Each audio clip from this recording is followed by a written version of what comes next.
بسم اللہ الرحمن الرحیم۔ سیرت النبی صلی اللہ علیہ وسلم 30واں باب، چاند دو ٹکڑے ہو گیا۔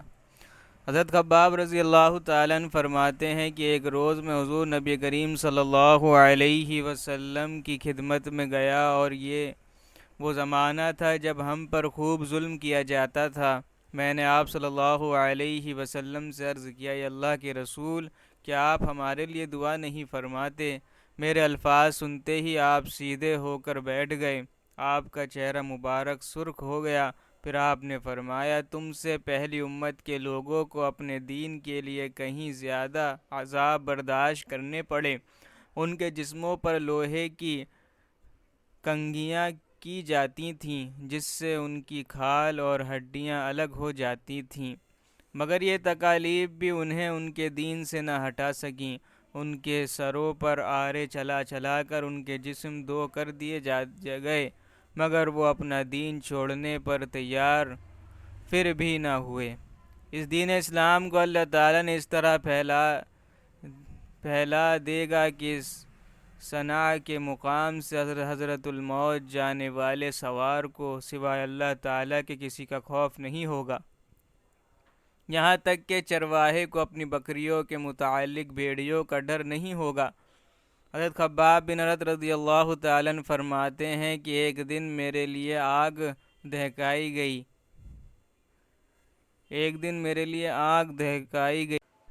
پھر وہ آگ میرے کمر پر رکھ دی گئی، اور پھر اس کو اس وقت تک نہیں ہٹایا گیا جب تک کہ وہ آگ میرے کمر کی چربی سے نہ بجھ نہ گئی۔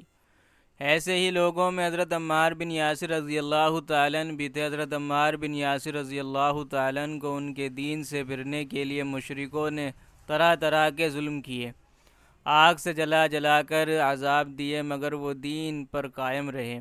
علامہ ابن جوزی رحمۃ اللہ علیہ لکھتے ہیں، ایک مرتبہ حضور صلی اللہ علیہ وسلم اس طرح تشریف لے جا رہے تھے۔ اس وقت حضرت عمار رضی اللہ تعالیٰ عنہ کو آگ سے جلا جلا کر تکالیف پہنچائی جا رہی تھی۔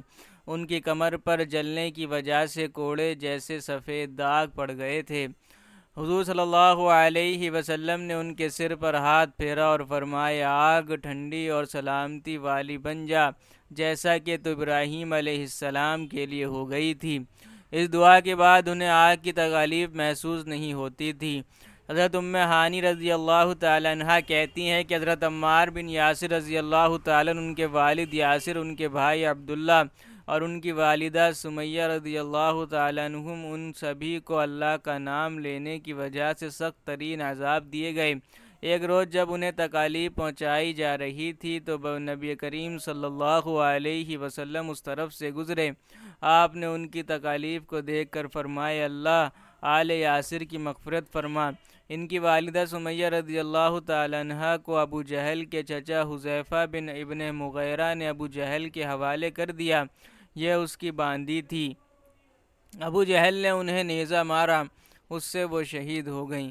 اس طرح اسلام میں انہیں سب سے پہلی شہادت ہونے کا اعزاز حاصل ہوا۔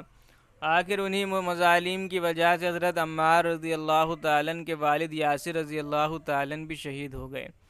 اپنے ان مظالم اور بدترین حرکات کے ساتھ ساتھ یہ لوگ حضور اکرم صلی اللہ علیہ وسلم سے معجزات کا مطالبہ بھی کرتے رہتے تھے۔ ایک روز ابو جہل دوسرے سرداروں کے ساتھ حضور نبی کریم صلی اللہ علیہ وسلم کے پاس آیا اور بولا، اے محمد، اگر تم سچے ہو تو ہمیں چاند کے دو ٹکڑے کر کے دکھاؤ، وہ بھی اس طرح کہ ایک ٹکڑا ابو قبیس پہاڑ پر نظر آئے اور دوسرا قیقان پہاڑ پر نظر آئے۔ مطلب یہ تھا کہ دونوں ٹکڑے کافی فاصلے پر ہوں تاکہ اس کے دو ٹکڑے ہونے میں کوئی شک نہ رہ جائے۔ اس روز مہینے کی 14ویں تاریخ تھی، چاند پورا تھا۔ آپ صلی اللہ علیہ وسلم نے ان کی عجیب فرمائش سن کر فرمایا، اگر میں ایسا کر دکھاؤں تو کیا تم ایمان لے آؤ گے؟ انہوں نے ایک زبان ہو کر کہا، ہاں بالکل ہم ایمان لے آئیں گے۔ آپ صلی اللہ علیہ وسلم نے اللہ تعالیٰ سے دعا فرمائی کہ اللہ کے ہاتھ سے ایسا ہو جائے، آپ کے ہاتھ سے ایسا ہو جائے۔ چنانچہ چاند فوراً دو ٹکڑے ہو گیا، اس کا ایک حصہ ابو قبیس کے پہاڑ کے اوپر نظر آیا اور دوسرا قیقان پہاڑ پر۔ اس وقت نبی کریم صلی اللہ علیہ وسلم نے ارشاد فرمایا، لو اب گواہی دو۔